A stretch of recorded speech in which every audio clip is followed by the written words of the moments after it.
बजे की 3 बड़ी खबर में आपका स्वागत है। मैं हूं आपके साथ करिश्मा भारद्वाज और आप देख रहे हैं एएनबी न्यूज। बंगाल विधानसभा चुनाव के पहले चरण का मतदान शुरू होते ही हिंसा का दौर भी जारी है। ताजा मिली जानकारी के अनुसार शुभेंदु अधिकारी के भाई सोमेंदु अधिकारी की गाड़ी पर हमला हुआ है और तोड़फोड़ भी की गई है। इसी घटना में गाड़ी का चालक बुरी तरह जख्मी हो गया है। बता दें आपको ये कि कैशियारी के बेगमपुर इलाके में शनिवार सुबह एक बीजेपी कर्मी का ये शव उसके घर के अहाते से खून से लथपथ हालत में बरामद हुआ था और उसके सर और पीठ पर ये जख्म के निशान पाए गए हैं। भारतीय जनता पार्टी का ये आरोप है कि टीएमसी के समर्थकों ने दूसरी जगह उसको पीट कर हत्या करने के बाद शव को लाकर उसके घर के अहाते में रख दिया है।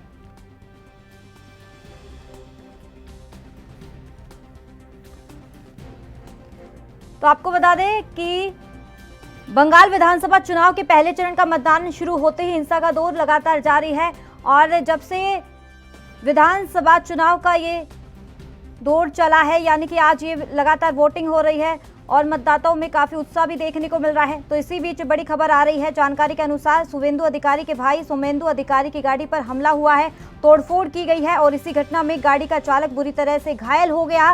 बता दें आपको ये कैशियारी के बेगमपुर इलाके में शनिवार सुबह एक बीजेपी कर्मी का शव उसके घर के अहाते से खून से लथपथ हालत में बरामद हुआ है।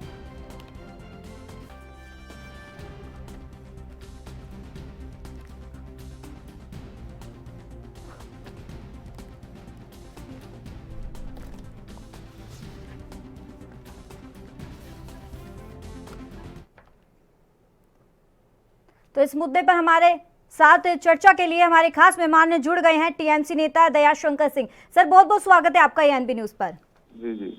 तो जिस तरीके से सर यहाँ पर बंगाल विधानसभा चुनाव चल रहे हैं, असम की बात करें तो वहां पर भी लगातार वोटिंग की जा रही है, लेकिन अगर फिलहाल बंगाल की सियासत को लेकर बातचीत की जाए, वहां पर एक दूसरे पर आरोप प्रत्यारोप का दौर भी जारी है। आपकी तरफ से कहा जा रहा है कि अगर टीएमसी की तरफ अगर बटन दबाते हैं, मतदान जो कर रहे हैं, लेकिन वहां पर बीजेपी की तरफ वोटिंग की जा रही है, वहां पर बटन दब जाता है, तो इसको लेकर आपको क्या कुछ कहना है, आपकी प्रतिक्रिया क्या है इस पर? ये आरोप तो बहुत गंभीर है जी। सीआरपीएफ पे भी लगाए जा रहे हैं। कुछ बूथ हैं जिनके ऊपर जो है सीआरपीएफ के लोग भी वोटिंग के लिए अपील कर रहे हैं जी। जो बांकुड़ा में है, बूथ नंबर 10 पे लगाया गया है, 26 पे लगाया गया है, 180 पे, 215 पे।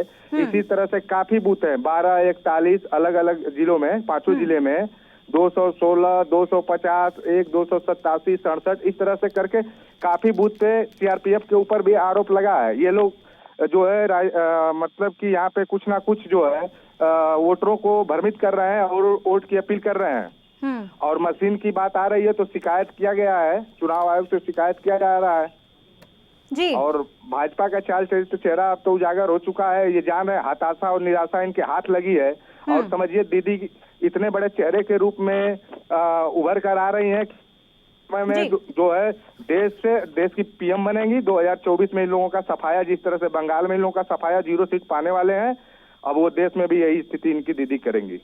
चलिए इसी मुद्दे पर हमारे एक और खास मेहमान जुड़ गए हैं, बीजेपी नेता विजेंद्र सिंह। सर बहुत बहुत स्वागत है आपका एएनबी न्यूज पर। धन्यवाद करिश्मा। तो लगातार सर पश्चिम बंगाल में विधानसभा चुनाव जारी है, वोटिंग की जा रही है। असम की बात करें तो वहां पर भी लगातार वोटिंग की जा रही है, लेकिन दूसरी तरफ अगर बात करें पश्चिम बंगाल की तो वहां पर आरोप प्रत्यारोप का दौर जारी है। एक तरफ अगर टीएमसी की बात करें तो टीएमसी कह रही है कि यहाँ पर ईवीएम खराब है, अगर टीएमसी के बटन दबाते हैं तो बीजेपी की तरफ बटन दबाया जाता है, दबा जा रहा है। लेकिन अगर आपकी तरफ से अगर बात करें तो आपकी तरफ से भी इस तरीके से आरोप लग रहे हैं, कहाँ शुभेंदु अधिकारी के भाई की गाड़ी पर भी हमला किया गया है। देखिए करिश्मा, इसमें मैं ये कहना चाहूंगा कि अभी थोड़ा लेट जुड़ा हूं मैं आपके टीवी से, तो मैं समझ नहीं पाया कि साथी जो डिबेट पे है उनका नाम क्या है। उनकी जरा सी अंतिम दयाशंकर टीएमसी नेता जुड़े हुए हैं सर हमारे साथ। अच्छा, मैंने अंतिम 2 लाइनें सुनी है तो मुझे वो बात याद आती है कि हमारे देश में ये मुहावरा बड़ा प्रचलित हुआ था कि मुंगेरी लाल के हसीन सपने। तो मुंगेरी लाल के हसीन सपने ये टीएमसी वाले देख रहे हैं और ममता जी को दिखा रहे हैं।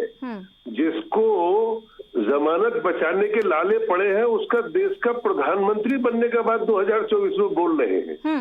अरे भाई, झूठ भी या हवाबाजी भी की जाती है तो उसकी भी एक सीमा होनी चाहिए। सीमा होती ही है हमारे देश में तो कम से कम। नंबर 1। नंबर 2, बचपन से हमने सुना था खेला कबड्डी। कबड्डी खेला तो जानते होंगे आप भी मेरे ख्याल से। तो खेला जैसे ममता जी बड़ा उन्होंने एक शब्द खेला जो निकाला है बंगाल का, खेल यानी कबड्डी में हारती हुई टीम सदैव से ही, हमेशा से ही रेफरी को बेईमान बताती आई। तो ये ईवीएम को भी बेईमान बताएंगे। अब जने क्या क्या ड्रामे करेंगे। ये तो अभी पहले फेज का है। 8 फेज का इलेक्शन है बंगाल के अंदर और लास्ट फेज 27 मई को है। पहले फेज में बौखला गए हैं, उखड़ गए हैं। इसलिए वो कभी फोर्स को, सीआरपीएफ को और दीगर पैरामिलिट्री जो फोर्स लगी है उनको बेईमान बता रहे हैं कि वो वोटरों को भ्रमित कर रहे हैं।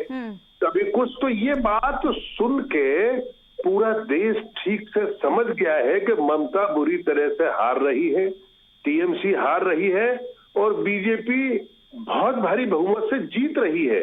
उन्हीं के द्वारा जो ये वक्तव्य आए हैं उनसे साफ जाहिर हो गया है कि ये बुरी तरह से टीएमसी इस बार हार रही है। अभी तो और भी सुना आपने जो ऑडियो जो टीवी पे मैं देख रहा हूँ, इंडिया टीवी पे देखा था मैंने अभी कि नंदीग्राम में के उपाध्यक्ष है, वो नाम कुछ ऐसा ही है बंगला में, वो ऑडियो जारी किया उन्होंने। ममता उन्हें पहले मना रही है फिर धमका रही है कि अरे भाई उपाध्यक्ष बाबू, पहले वो टीएमसी में थे, हमारा मदद करो। इसका मतलब ये सब बातें। और वो ऑडियो कैलाश विजय वर्गीय जी ने वो दे दिया है टीवी वालों को जी।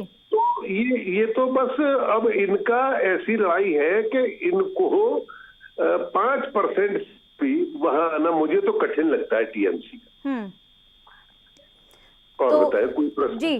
तो दयाशंकर जी, आपका क्या कुछ कहना है? जिस तरीके से बताया जा रहा है कि ऑडियो क्लिप है वो वायरल हो रही है और साफ तौर पर बीजेपी ये कह रही है, वहां पर बीजेपी उपाध्यक्ष है, उन्होंने साफ तौर पे कहा है कि ममता बनर्जी का मेरे पास फोन आया था कि हमारे साथ शामिल हो जाइए। ऐसा है कि ऑडियो अब किसका है किसका नहीं है वो तो जांच का विषय है, लेकिन वोट का अपील करना, कोई किसी से भी वोट की अपील कर सकता है जी। वोट तो सबका है ना, जो भी व्यक्ति है उससे कोई किसी के अपील कर सकता है। ऐसा नहीं है कि कोई व्यक्ति अगर टीएमसी का है तो या वो उसका फॉलोअर है तो आप उससे वोट के लिए अपील नहीं करेंगे। वो बात की बातें, वो जांच का विषय है। लेकिन ये लोग जो हसीन से अपना देख रहे हैं। चलिए दयाशंकर जी और विजेंद्र जी, इसी मुद्दे पर हम दोबारा चर्चा करेंगे, लेकिन वक्त हो चला एक छोटे से ब्रेक का।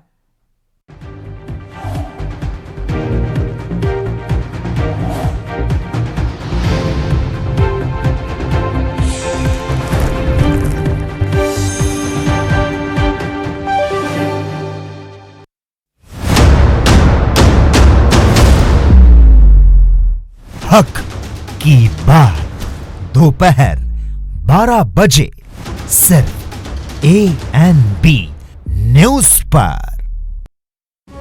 14 ਲੱਖ ਟਿਊਬਵੈਲਾਂ ਨੂੰ ਪੰਜਾਬ ਭਰ ਚ ਮਿਲ ਰਹੀ ਹੈ ਮੁਫਤ ਬਿਜਲੀ। ਅਨੁਸੂਚਿਤ ਜਾਤੀਆਂ, ਗਰੀਬੀ ਰੇਖਾ ਤੋਂ ਹੇਠਾਂ ਦੇ ਪਰਿਵਾਰਾਂ ਨੂੰ ਬਿਜਲੀ ਦੇ 200 ਯੂਨਿਟ ਦਿੱਤੇ ਜਾ ਰਹੇ ਨੇ ਮੁਫਤ। 4 ਵਰਿਆਂ ਤੋਂ ਮੁਫਤ ਬਿਜਲੀ ਦੇ ਰਹੀ ਪੰਜਾਬ ਸਰਕਾਰ।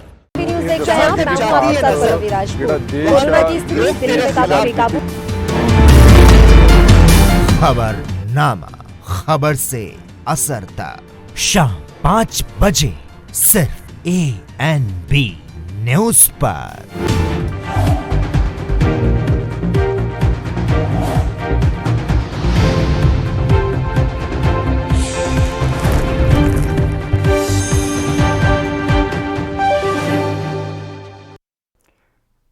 ब्रेक के बाद आपका एक बार फिर से स्वागत है। हम बात कर रहे थे चुनाव को लेकर, जहां पश्चिम बंगाल और असम में लगातार विधानसभा चुनाव जारी है और लोगों में भी काफी भारी उत्साह भी देखने को मिल रहा है। तो इसी मुद्दे पर हमारे दो खास मेहमान जुड़े हुए हैं। दयाशंकर सिंह टीएमसी नेता है, दूसरे हैं विजेंद्र सिंह जो बीजेपी नेता है। तो सर, अब बात हम दयाशंकर सिंह आपसे करना चाहेंगे। क्या लगता है कि अब लगातार जब से ये चुनाव आयोग की तरफ से ये 8 चरणों में जारी किया गया था कि 8 चरणों में चुनाव होंगे, लेकिन उसी के बीच अगर सीएम ममता बनर्जी का एक आरोप लगा था चुनाव आयोग के ऊपर, उन्होंने कहा था कि बीजेपी के साथ है, तभी 8 चरणों में ये चुनाव किए गए हैं, ऐलान इसका। देखिए, पहले ही चुनाव आयोग की जो मंशा थी वो स्पष्ट हो चुकी थी कि तमिलनाडु में जो है वो एक चरण में कैसे करा रहे हैं, काफी सीटों का तो डिफरेंट है नहीं, 50-60 सीटों का डिफरेंट है। तो यहाँ भी ये कुछ ना कुछ तो ऐसा प्रतीत होता है कि क्यों ऐसा हो रहा है। बंगाल में 8 चरण में आप करा रहे हो और एक एक जिले में 2-2 चरण में भी आप कहीं चुनाव करा रहे हैं, तो इसको किस दृष्टि से देखा जाए? ये तो अपने आप संदेह की दृष्टि में जाता है, हास्यास्पद है कि भाई आप ऐसा क्या काम कर रहे हो कि उतने ही बड़ा लगभग स्टेट में तमिलनाडु में आप एक ही चरण में चुनाव को प्रक्रिया को कंप्लीट कर देते हैं और यहाँ पे 8 चरण लगाते हैं। और ऊपर से आप देख रहे हैं कि सीआरपीएफ के कितने बूथ को बताया गया, वहाँ पे जो है जो बूथ बताए जा रहे हैं उस पे उन लोगों के द्वारा जनता को भ्रमित किया जा रहा है। और रही बात तो देखिए, देश का ये दुर्भाग्य कहा जाएगा, ये आंतरिक एक महिला को हराने के लिए देश के पीएम महोदय से लेके गृह मंत्री से लेके और पूरे प्रदेश के जितने भी इनके सीएम है, उनके बावजूद दीदी का क्रेज इतना बढ़ गया है जनता में कि इनको दूसरे देश से जाके अपील करनी पड़ रही है। उसके बावजूद भी कुछ होने वाला है नहीं। अब ये इनकी हताशा और निराशा को दर्शाता है। तो ये जो 3 सीटें थी, संभवतः ये दिल्ली वाली हालत में इनकी हो जाए। अब इसलिए ये लोग बौखलाए हुए कि करें तो क्या करें। दयाशंकर सर, लेकिन इसी बीच शुभेंदु अधिकारी के भाई की गाड़ी पर हमला किया जाता है, लेकिन वोटिंग के दौरान ही क्यों ये हमलावर हो रहे हैं सारे? देखिए, हमला का जो मामला है वहाँ पे अब सरकार टीएमसी की तो वर्तमान में है नहीं, तो वो क्या है, वो जांच का विषय हो सकता है। शुरू से हम लोग कहते हैं कि जांच का ये विषय होना चाहिए, जांच की जाए कि कौन हमला किया है नहीं किया है, वो तो लेकिन बीजेपी तो आरोप लगा रही है आपके ऊपर। आरोप प्रत्यारोप तो बीजेपी, ये तो दीदी ने भी तो बताया था, दीदी ने भी बताया था कि हमारे ऊपर हमला हुआ है, मेरे पैर में चोटें आई हैं, लेकिन ये लोग किस तरह से टालते थे? यही लोग थे ना, कभी कहते थे दीदी के ऊपर उपहास करते थे। तो इस तरह की घटनाओं का हम लोग विरोध करते हैं। ऐसी शर्मनाक घटनाएं नहीं होनी चाहिए, लेकिन यही लोग हैं, जब दीदी के ऊपर ऐसा हुआ था, और ये तो चुनाव आयोग का मामला है, शासन प्रशासन ये देख रहे हैं, अब ये कैसे हुआ, ये जवाबदेही उनकी बनती है। केंद्र सरकार की जवाबदेही बनती है कि उसमें कौन हमला कर रहा है, नहीं, उस पर वो कार्रवाई करें, कोई दिक्कत नहीं है। चलिए अब बात करेंगे विजेंद्र सिंह सर, आपको आवाज मिल पा रही है? तो सर आपसे सवाल ये है, क्या लगता है कि आने वाले समय में जिस तरीके से बंगाल में लगातार रैलियां की जा रही थी, यहाँ पर प्रधानमंत्री भी नरेंद्र मोदी ने भी दौरा किया था, जेपी नड्डा की बात करें उन्होंने भी लगातार दौरा किया था, और अमित शाह की बात करें उन्होंने भी लगातार दौरा किया था, कि क्या लगता है कि दौरे के दौरान क्या वोटरों को लुभाने की कोशिश की गई थी? क्या आने वाले समय में क्या आपकी जो पैठ बन सकती है यहाँ पर? नहीं, देखिए करिश्मा जी, पार्टी का हमारी का बहुत बड़ा नेटवर्क है, बहुत बड़ी संख्या हमारे कार्यकर्ताओं की जो 15-20 करोड़ को पार कर गई है। और चुनाव के दौरान जैसे युद्ध में जरा सी भी लापरवाही अच्छे योद्धा को शोभा नहीं देती है, उसी प्रकार हमारी पार्टी के जो कार्यकर्ता, चाहे वो पीएम हो, चाहे वो स्टेट प्रेसिडेंट हो, चाहे वो नेशनल प्रेसिडेंट हो, अमित शाह जी हो, तो क्रमवार तरीके से सबको प्रचार करना और अपनी रीति नीति को बताना, बंगाल को बचाना। बंगाल गर्क में है पिछले 35-40 सालों से, बिल्कुल गर्क में है। सोनार बंगला करके इत्तेफाक ये कि मैं खुद भी 6 साल कंटिन्यू बंगाल में रहा था, तो मुझे बंगाल के बारे में भी थोड़ी सी जानकारी है। मैं बंगाल में डिस्ट्रिक्ट बर्धमान में रहा था, तो 6 साल कंटिन्यू रहा था मैं 81 तक, 75 से। तो मुझे वहां के बारे में जानकारी है कि कम्युनिस्टों का शासन कैसा था, वो क्या करते थे, उनकी नीतियां रीतियां क्या थी। बंगाल तो एक चमकता हुआ सितारे की तरह राज्यों में एक राज्य था, जिससे दिशा मिलती थी। बहुत बहुत शुक्रिया दयाशंकर जी और विजेंद्र जी, क्योंकि समय का अभाव है।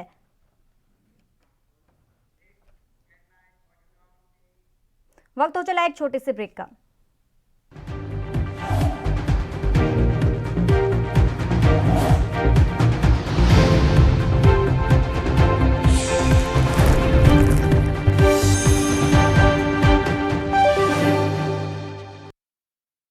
क्या आप दुबले पतले कमजोर हैं, आपकी सेहत नहीं बनती, भूख कम लगती है, वजन नहीं बढ़ता? दरअसल मेन बात खाना पीना खाना नहीं है, मेन बात है खाया पिया लगना। और अगर खाया पिया लगेगा ही नहीं तो सेहत बनेगी कैसे? इसलिए हमारी संस्था सन्यासी आयुर्वेदा ने एक ऐसी दवा बनाई है जो कि आपके पाचन तंत्र को, आपके लीवर सिस्टम को ठीक करने का काम करती है, ताकि आप जो भी खाएं उसका पूरे का पूरा निचोड़ आपके शरीर को लगे, आपकी भूख बढ़े, खाया पिया सही से लगे नया खून बने, हड्डियों में जान आए, वजन बढ़े, ताकत बढ़े, चेहरे पर नूर आए और आप मोटे तगड़े खूबसूरत पर्सनैलिटी के मालिक बन जाएं। यह दवा पूरी तरह से आयुर्वेदिक होती है। इसका शरीर पर कोई भी साइड इफेक्ट, कोई भी नुकसान या दुष्प्रभाव नहीं होता। लड़के लड़कियां दोनों इसका इस्तेमाल कर सकते हैं और पहले 15 दिन के अंदर ही आपको इसका असर महसूस हो जाएगा। सिर्फ 650 रुपए की पूरे 1 महीने की दवा होती है और आप इसे घर बैठे 01145454545 पर फोन करके दवा मंगवा सकते हैं।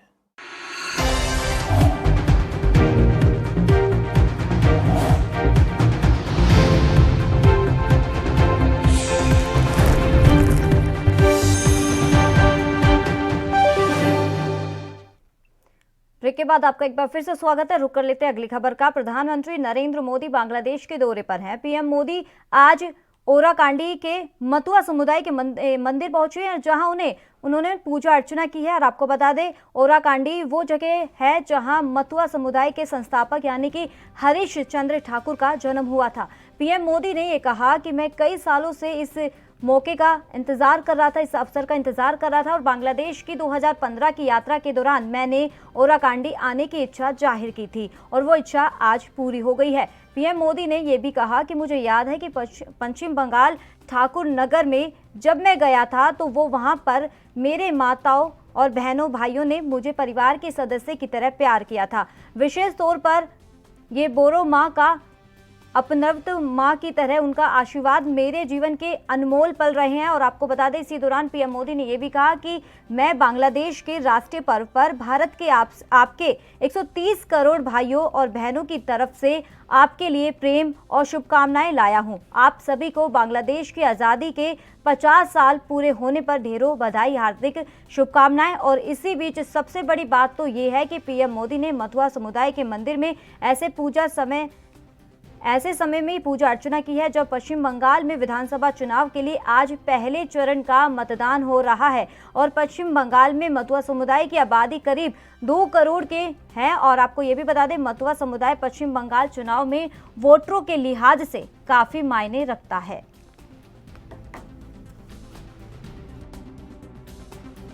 किसने सोचा था कि भारत का प्रधानमंत्री कभी ओराकांडी आएगा। मैं आज वैसा ही महसूस कर रहा हूं जो भारत में रहने वाले मतुआ संप्रदाय के मेरे हजारों लाखों भाई बहन ओराकांडी आकर जो महसूस करते हैं, आज मैं भी वही महसूस कर रहा हूं। मैं आज यहां आया तो मैंने उनकी तरफ से भी इस पुण्य भूमि को चरण स्पर्श किया।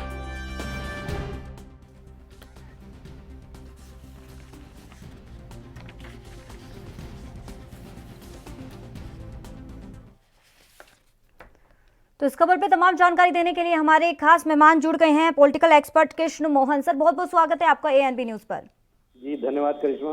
तो सर, आपको जिस तरीके से पता है प्रधानमंत्री नरेंद्र मोदी आज बांग्लादेश दौरे पर हैं, तो लेकिन अगर बात करें दूसरी तरफ पश्चिम बंगाल में भी वहां लगातार वोटिंग की जा रही है, तो इस दौरे को किस नजरिए से आप देखते हैं? देखिए, निश्चित रूप से बांग्लादेश इनका जो दौरा है बहुत कुछ मायने रखता है। पश्चिम बंगाल को जोड़ के देखा जा सकता है। आपको ध्यान होगा कि मतुआ महासंघ जो है धर्म सुधार को लेकर के लंबा आंदोलन हुआ 1860 में और पश्चिम बंगाल में इनका बहुत बड़ा अस्तित्व है। और इसी समुदाय के एक सांसद है जिनको भाजपा ने टिकट दिया था, चुनाव लड़े हो। तो कहीं न कहीं जो शांतनु ठाकुर थे उनको बागर लोकसभा से इन्हें टिकट दिया था और वो चुनाव जीत करके भी आए थे। तो जिस ढंग से आपको ध्यान होगा, लोकसभा चुनाव की शुरुआत भी इन्होंने जो है मतुआ समुदाय के मंदिर में जाकर के मत्था टेका था, उसकी शुरुआत की थी। तो इसी दृष्टिकोण से आप देखिए कि पश्चिम बंगाल में चुनाव को काफी कुछ दिशा देने के उद्देश्य से ये जो है आज की इनकी यात्रा रही है। और जिस ढंग से उन्होंने कहा है कि बच्चों को शिक्षा की जिम्मेदारी जो है वो भारत सरकार लेगी, तो इस प्रकार से ढंग से आप इसको देख सकते हैं। जो कि मतुआ समाज जो है पश्चिम बंगाल में काफी असरकारक है, 9 से 10 लोकसभा सीटों पर प्रभाव रखता है। यदि हम 9 से 10 लोकसभा सीटों की बात करते हैं तो यदि विधानसभा के दृष्टिगत से देखते हैं तो एक लोकसभा के अंतर्गत 7 से 8 सीटें आती हैं। जी। तो आप लगा सकते हैं कि कहीं ना कहीं 70-72 सीटों पर काफी प्रभाव होगा वहाँ पे। जी, तो सर अब क्या लगता है इस दौरे के दौरान प्रधानमंत्री नरेंद्र मोदी ने मतुआ समुदाय को संबोधित किया था और इसी दौरान जो मतुआ समुदाय की भीड़ भी काफी देखने को मिली थी, और चुनाव को लेकर अगर बात की जाए कितना असर चुनाव में पड़ सकता है पश्चिम बंगाल के चुनाव में? देखिए, आपको ध्यान होगा कि मतुआ समुदाय के लोग जो हैं बहुत कुछ पूर्वी पाकिस्तान से आते हैं और नागरिकता संशोधन कानून के तहत जो नागरिकता देने की मांग करते रहे लंबे समय तक।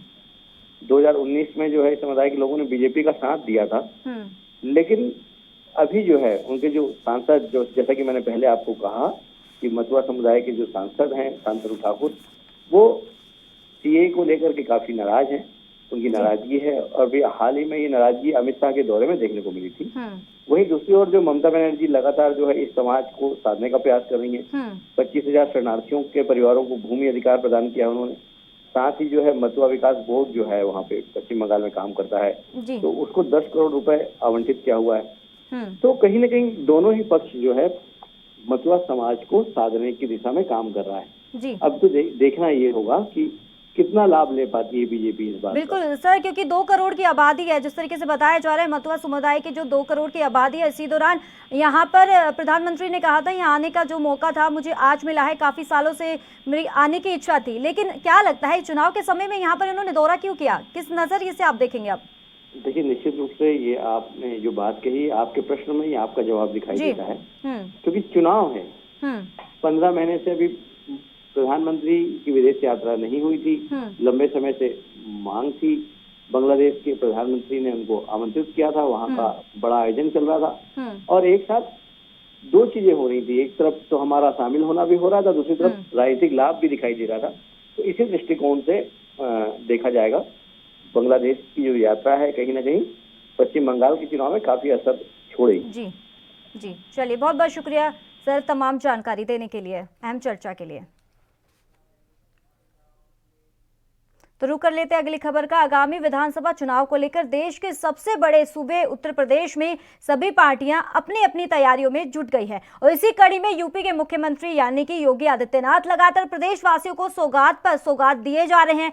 और आज मुख्यमंत्री योगी आदित्यनाथ बहराइच के दौरे पर थे और बहराइच में उन्होंने महाराणा प्रताप की प्रतिमा का अनावरण करने के साथ ही बहराइच को 33.83 करोड़ की सौगात भी दी है। उन्होंने यहां पर विकास परियोजनाओं का लोकार्पण और साथ ही शिलान्यास भी किया। सीएम योगी आदित्यनाथ ने इस अवसर पर सभी को होली की बधाई भी दी है। उन्होंने साथ ये भी कहा कि रंगों के त्योहार होली की सभी को शुभकामनाएं। इसके अलावा सीएम योगी आज ही महाराजगंज में लगभग 114 योजनाओं का शिलान्यास और उद्घाटन उन्होंने किया है।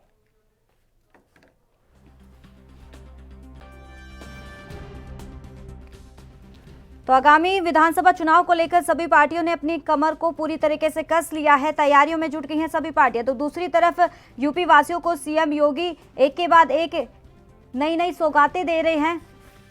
तो आपको ये भी बता दें आगामी विधानसभा चुनाव को लेकर देश के सबसे बड़े सूबे उत्तर प्रदेश में सभी पार्टियां अपनी अपनी तैयारियों में जुट गई हैं। इसी कड़ी में यूपी के मुख्यमंत्री योगी आदित्यनाथ लगातार प्रदेशवासियों को सौगात पर सौगात दिए जा रहे हैं और आज मुख्यमंत्री योगी आदित्यनाथ बहराइच के दौरे पर थे और बहराइच में उन्होंने महाराणा प्रताप की प्रतिमा का अनावरण करने के साथ ही बहराइच को 333.83 करोड़ की सौगात उन्होंने दी है।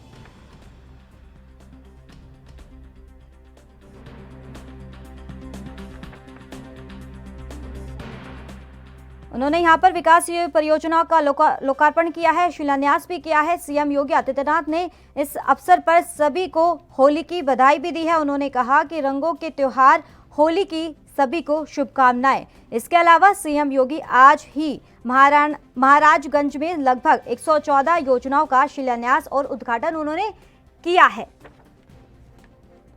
तो आपको बता दें यूपी में चुनाव होने वाले हैं आने वाले समय में, तो उसको लेकर सभी पार्टियों ने कमर को पूरी तरीके से कस लिया है। तो अगर बात करें वहां के मुख्य यानी कि योगी आदित्यनाथ की, तो वहां पर यूपी वासियों को लगातार नई नई सौगातें दे रहे हैं।